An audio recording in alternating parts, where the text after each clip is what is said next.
जी, अस्सलाम वालेकुम। Arjumand Raza, NLP coach, practitioner, life and career coach, IEP practitioner और planner and idea planner.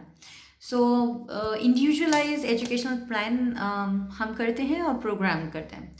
Topic है dyslexia, और डिसलेक्सिया से ही रिलेटेड जो है ना ये वीडियो भी है, इसका पार्ट 2 है। पहली पार्ट में हमने ये एक्सप्लेन किया था कि डिसलेक्सिया होता क्या है। अच्छा, दूसरे पार्ट में ये बताएंगे कि डिसलेक्सिया हमको कैसे पता चले कि जी हमें या हमारे बच्चे को डिसलेक्सिया है। तो उसका बहुत आसान तरीका है, आप किसी भी क्लिनिकल साइकोलॉजिस्ट के पास उसे ले जाइए, और बेटर यही होगा, मेरी एडवाइस यही है कि किसी प्रोफेशनल से उसको डायग्नोज कराइए। लेकिन अगर बच्चा बहुत छोटा है, क्योंकि वो लोग भी प्रोफेशनल जो हैं वो डायग्नोज करने के बाद भी जो है ना यही मेथड्स आपको बताते हैं कि ये कोप किया जाए। लेकिन अगर आपका बच्चा बड़ा है तो मैं ये रिकमेंड करूँगी कि किसी प्रोफेशनल से डायग्नोज कराने के बाद उसका एक लेटर ले लें। वो लेटर आपके लिए बहुत काम का होगा, क्योंकि जब वो अपने हाई लेवल एग्जाम्स लिख रहे होंगे, खासतौर पे स्पेशली इन कैम्ब्रिज कैम्ब्रिज में वो सबमिट कराया जाता है लेटर, और उससे उसके बिहाफ पे उनको एक्स्ट्रा टाइम मिल जाता है, क्योंकि उनको पता है कि डिसलेक्सिक बच्चे जो हैं वो थोड़ा सा टाइम ज़्यादा लेते हैं रीड करने में सेंटेंस को, और प्रोसेस करने में, समझने में उस सेंटेंस को, ये चीज़।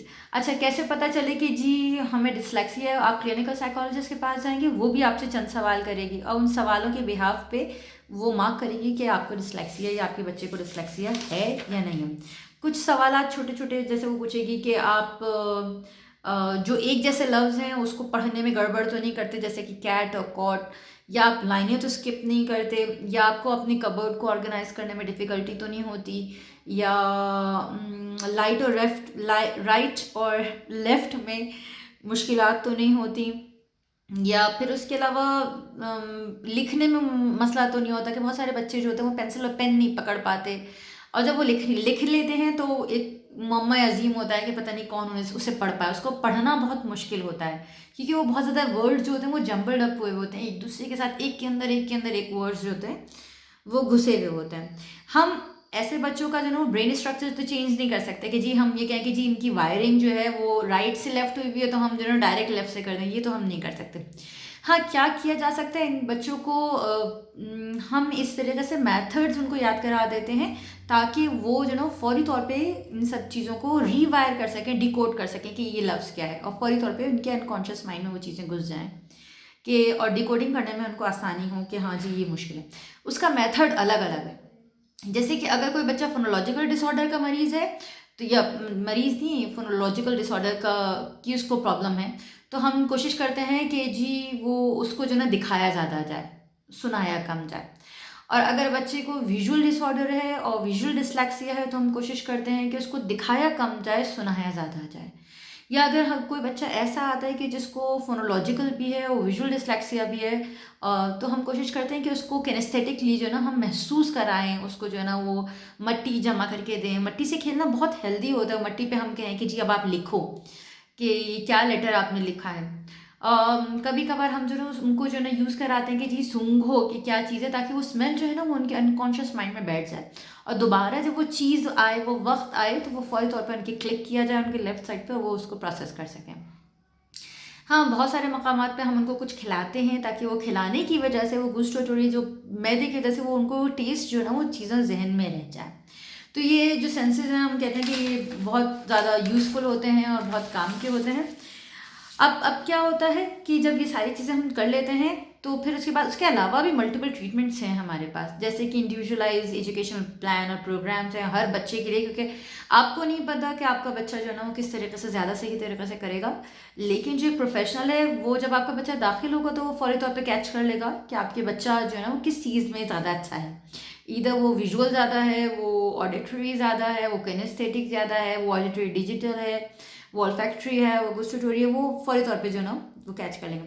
उसके अलावा रिहेबिलिटेशन सेंटर्स भी मौजूद हैं, रिहेबिलिटेशन एक्सरसाइजेज होती हैं, ओकुपेशनल थेरेपीज़ होती हैं, जिसमें अगर बच्चा बहुत ज़्यादा डिसलेक्सिक है, जिसमें वो बहुत ज़्यादा लेफ्ट एंड राइट कर रहा है, तो जाहिर सी बात है वो ड्राइव नहीं कर सकता, और बहुत सारे इश्यूज़ जो होते हैं उसको आते हैं।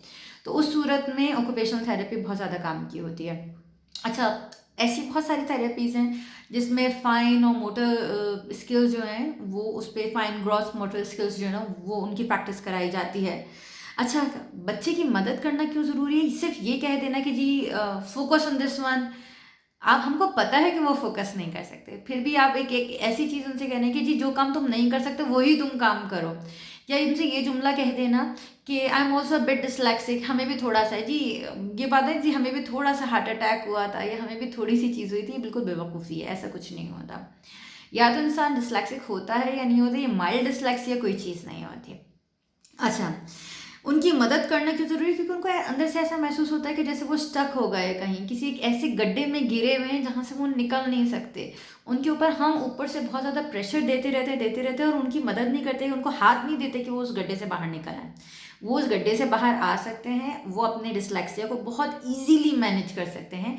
हम वो नहीं सिखाते, बल्कि हम क्या करते हैं कि पूरा साल हम उनको जो ना वो डाँटते रहते हैं, डपटते रहते हैं, कहते रहते हैं कि जी ये डंप है, ये जाहिल है, ये बेवकूफ़ है, ये पढ़ना नहीं चाहता। भाई वो पढ़ना क्यों नहीं चाहता, उसकी डेप्थ में कोई नहीं चाहता।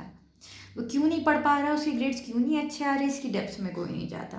तो इसके लिए बहुत ज़्यादा ज़रूरी है, ताकि हम उन पर प्रेशराइज़ ना करें। प्रेशराइज़ करने का रिजल्ट सिर्फ और सिर्फ डिप्रेशन है। आप अपने बच्चे को डिप्रेशन में डाल रहे हैं, अकेला कर रहे हैं, उसको फ्रस्ट्रेशन हो रही है, फिर वो गुस्सा कर रहा है आप पर, वो लड़ाई झगड़ा कर रहा है, फिर उस पर आप उसके बिहेवियर इश्यूज़ को लेकर जो ना वो परेशान होना शुरू हो जाते हैं। अच्छा, ये सारी चीज़ें बहुत ज़्यादा ज़रूरी हैं। सिर्फ एक बात कहूँगी कि अपने बच्चे को समझें, और ज़रूरी है आपके लिए कि सारी ज़िंदगी इस प्रॉब्लम को, इस बोझ को कंधे पे डाल के लेके चलने के बजाय आप इस बोझ को जितनी जल्दी हो सके उतार दें और उसको एक चीज़ सिखा दें, ताकि सारी ज़िंदगी वो उस परेशानी में मुब्तला ना रहे और उस परेशानी से निकल जाए। Thank you so much.